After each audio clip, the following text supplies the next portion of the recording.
c'est s'instruire. Lire, c'est s'informer.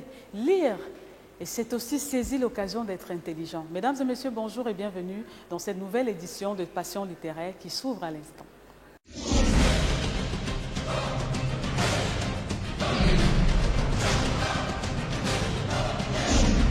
Vous l'avez réclamé, vous avez insisté qu'il revienne sur ce plateau et comme notre mission c'est de vous rendre entière satisfaction, nous sommes allés le chercher très loin de l'autre côté de Paris et il ne s'est pas fait prier pour revenir au Cameroun, dans sa terre natale, pour être face à vous parce que lui aussi il vous adore, vous ses lecteurs. Mesdames et messieurs, Monsieur Delair est de retour au Cameroun et dans ce plateau pour parler avec vous d'un autre sujet, l'homosexualité.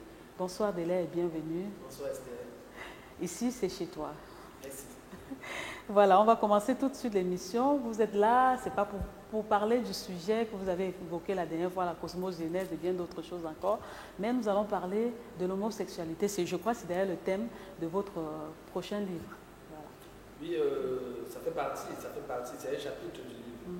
C'est vrai que la dernière fois, on a fait quelques ébauches pour essayer, puisque j'ai parlé aussi un peu de l'homosexualité, c'était un bref. Mais maintenant, j'aimerais vraiment parler en profondeur parce que c'est un sujet vraiment délicat et très sensible. Donc, avant de continuer, je voulais préciser que aujourd'hui, là, lorsque nous parlons, ça n'a rien de politique. Parce que c'est important, l'homosexualité est encore condamnée dans beaucoup de pays africains et certains même pays asiatiques encore. Ça veut dire que nous ne sommes pas là pour parler politique. Nous ne sommes pas là donc pour aller contre la loi. Nous sommes des gens, nous obéissons à la loi. Mais seulement, donc, il y a certains sujets sociaux qui peuvent permettre l'évolution de la société, l'évolution de la loi. Il y a des suggestions que nous pouvons faire aux politiques. Pourquoi ne pas améliorer la loi, s'adapter à l'évolution sociale. Bon, c'est pour ça que justement aujourd'hui, je me sens un peu libre de pouvoir parler de l'homosexualité. Mais monsieur Delair, vous savez, l'homosexualité, c'est un sujet quand même tabou. Vous l'abordez comme s'il était question de parler peut-être des choses telles que, je dois dire quoi, l'économie ou bien... Oui, justement, il faut l'aborder. Moi, je pense qu'il faut l'aborder. Des sujets tabous, il faut les aborder. Justement, lorsqu'on ne les aborde pas, ils deviennent de plus en plus tabous. Et cet tabou-là, d'où ça vient? Et comment vous êtes pris donc dans votre livre? C'est vrai, il faut rappeler aux téléspectateurs qu'il n'est pas encore sorti, n'est pas encore publié, mais tout le travail est déjà fait. Mais comment est-ce que vous êtes pris dans ce livre? Qu'est-ce que vous avez dit? Qu'est-ce que vous n'avez pas dit? Oui, d'abord, il faut qu'on comprenne qu'est-ce que l'homosexualité. Oui, il faut commencer bien par là. Oui, c'est en 1869, il y a un docteur hongrois, Maria Karoli. Lui, il a défini l'homosexualité comme, disons, l'amour charnel entre des personnes qui sont biologiquement de même sexe. Bon, voilà, c'est ça, l'homosexualité. Et en ce qui concerne le sujet tabou, c'est très tabou dans notre société. Et comme je disais, il faut en parler. Parce que nous avons grandi avec une culture, une tradition, la religion qui nous a conditionnés. À vrai dire, lorsqu'on nous parlait de l'homosexualité, des homosexuels, c'est comme si c'était des gens qui habitaient notre planète. Pour nous, c'était une horreur. On n'arrive pas à comprendre comment quelqu'un peut aller avec une personne de même sexe. Mais il y a un problème. Lorsqu'on se pose la question, pourquoi nous détestons les homosexuels? Oui, je crois qu'il faut déjà comprendre, expliquer bien aux téléspectateurs que quand on parle de l'homosexualité, il s'agit d'un homme. Ça veut dire, je dois prendre par exemple votre cas, un homme qui décide d'avoir pour partenaire un autre homme comme lui. Ou alors l'inverse, une femme, tout comme moi, qui peut décider d'aimer une autre femme. Ça veut dire qu'avoir pour partenaire sexuel une autre femme. Oui, justement, le fait de décider, le mot est pas ambigu, parce que ça ne se décide pas comme ça.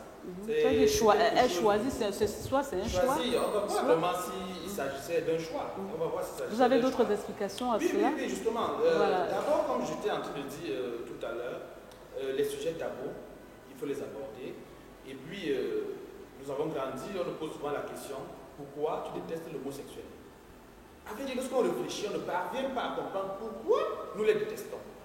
Pourquoi nous les détestons? C'est alors qu'on comprend, n'est-ce pas un conditionnement psychologique?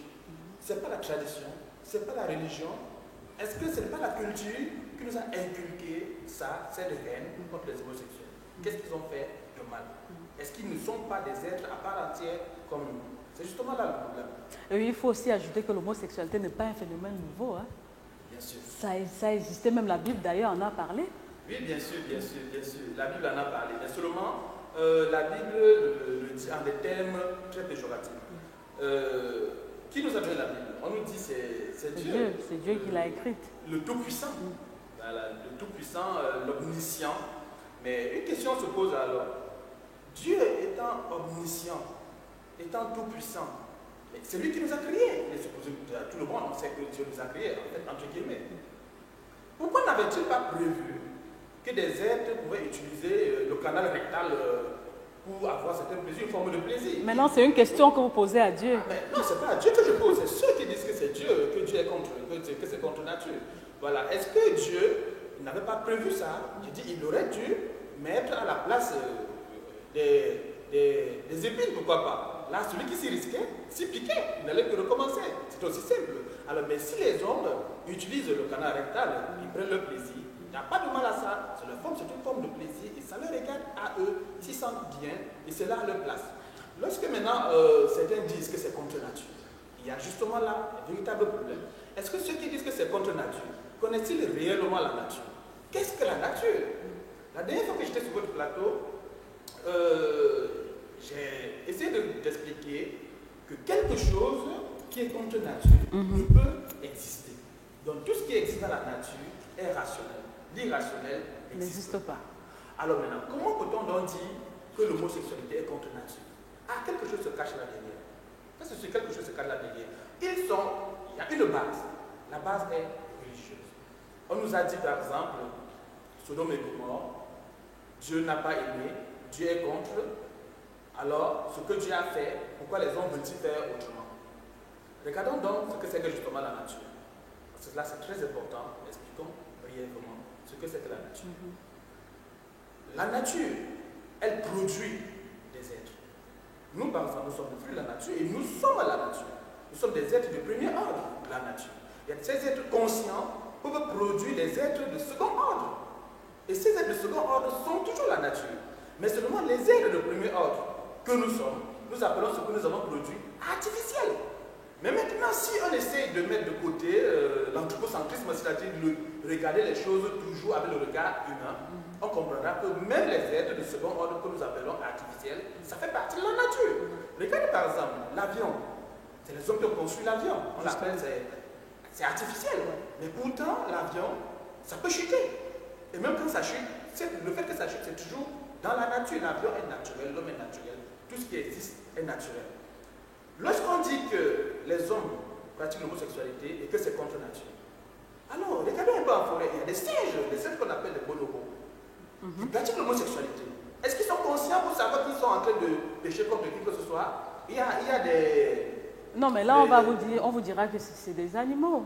Ah ben bien sûr, mais c'est des êtres, c'est la nature. Oui, c'est sûr, mais c'est des animaux. On ne peut pas les comparer aux êtres humains quand même. On ne peut pas les comparer. Oui. Mais ici, il y a un problème que nous sommes en train de parler.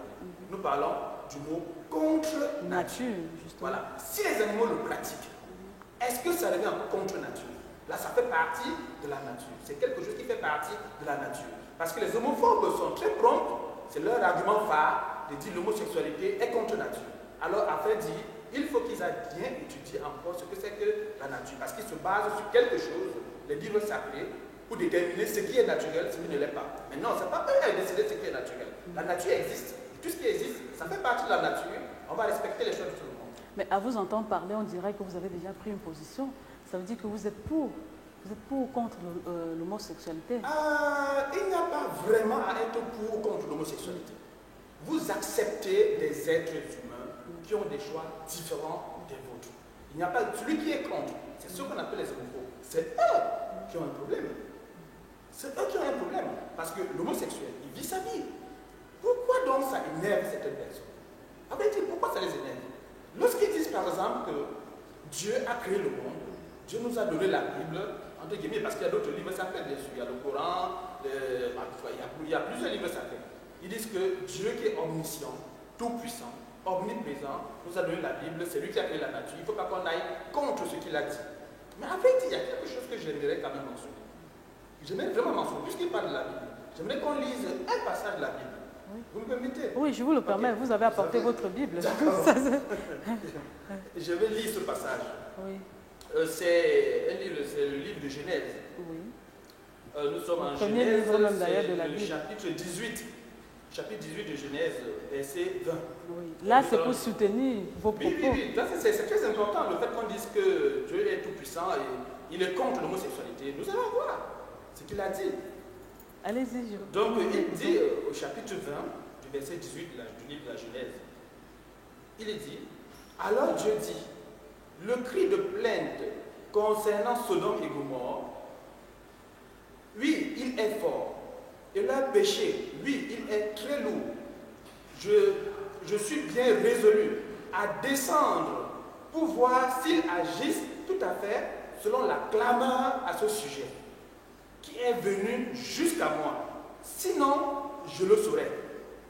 J'aimerais qu'on souligne deux petites phrases ici. Il dit, je suis bien résolu à descendre pour voir s'ils agissent tout à fait selon la clameur. On le souligne. Et après, il dit, sinon, je le saurai. Alors, il y a quelque chose. On dit, Dieu est tout puissant, omniprésent. Mais Dieu dit qu'il va descendre sur terre pour voir si les choses se passent selon la clameur qu'il a entendue.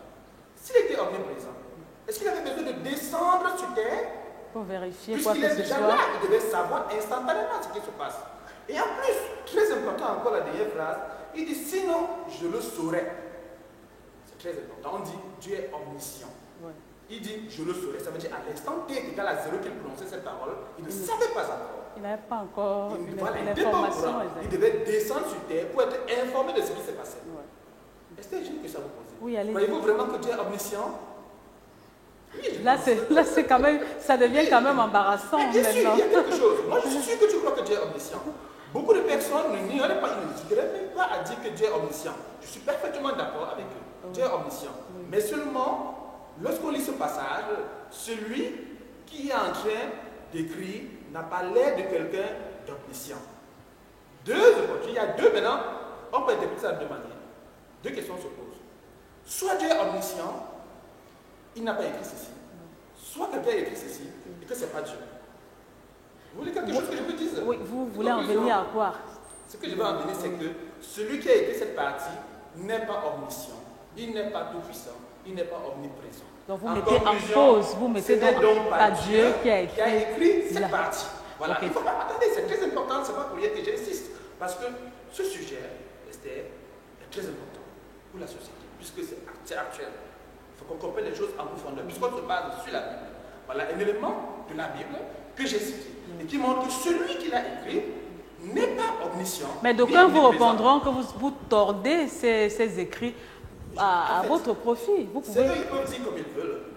La phrase est là, elle a été prononcée.